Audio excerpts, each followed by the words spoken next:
There are three families of anterior pituitary hormones secreted by different cell populations. The three families are the glycoproteins, the somatomammotropins, and the proopiomelanocortin or POMC derivatives. But we won't examine all of these in detail. Instead, we'll look at one particular example.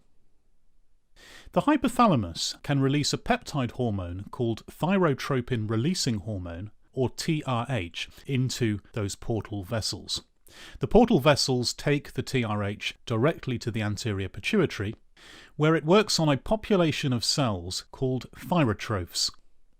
The thyrotrophs release another hormone in response, and that one's called thyroid stimulating hormone, or TSH, and this is one of the glycoprotein family of pituitary hormones. The TSH travels in the blood to the thyroid gland, where it stimulates the release of thyroid hormones, which will increase your metabolic rate. Hormone levels need to be carefully controlled though. If levels get too high, thyroid hormones can act on both the hypothalamus and the anterior pituitary gland to reduce the release of TRH and TSH respectively, and this is a form of negative feedback.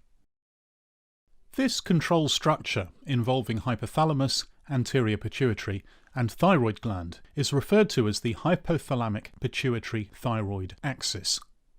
There are other endocrine axes controlled by the hypothalamus via the pituitary in a similar way.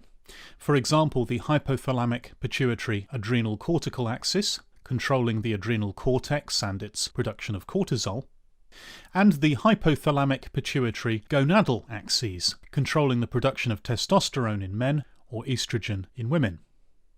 In each case, the hypothalamus produces a releasing hormone which controls the anterior pituitary. The anterior pituitary produces a special hormone to control another ductless gland in the body, and that ductless gland produces a third hormone. Negative feedback from the third hormone is used to prevent levels increasing too much and getting out of control. Of course, nothing is ever that simple though. In the hypothalamic pituitary ovarian axis in women, the feedback changes from negative feedback to positive feedback during the menstrual cycle, and that's involved in the control of ovulation.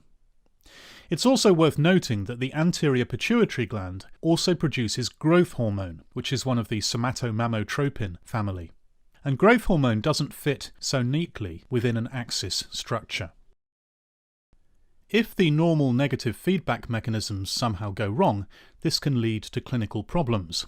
For example, thyroid hormone contains iodine as part of its structure. If you're deficient in iodine because you're not eating enough as part of your diet, you can't make enough thyroid hormone, and this represents one form of hypothyroidism. You might feel tired and cold as your metabolic rate declines. But a knock-on effect will be that the negative feedback suppression exerted by thyroid hormone will be reduced, which means more TRH is produced from the hypothalamus and more TSH is produced from the anterior pituitary. TSH is thyroid stimulating hormone. But although this stimulates the thyroid gland, it won't increase thyroid hormone production because you're out of iodine. But what it will do is to stimulate the thyroid gland to expand greatly in size, giving you a characteristic swelling in the neck called a goiter. Historically, iodine was low in the county of Derbyshire in central England, and doctors there were used to seeing patients with a goiter, a swelling in their neck. It became known as Derbyshire neck.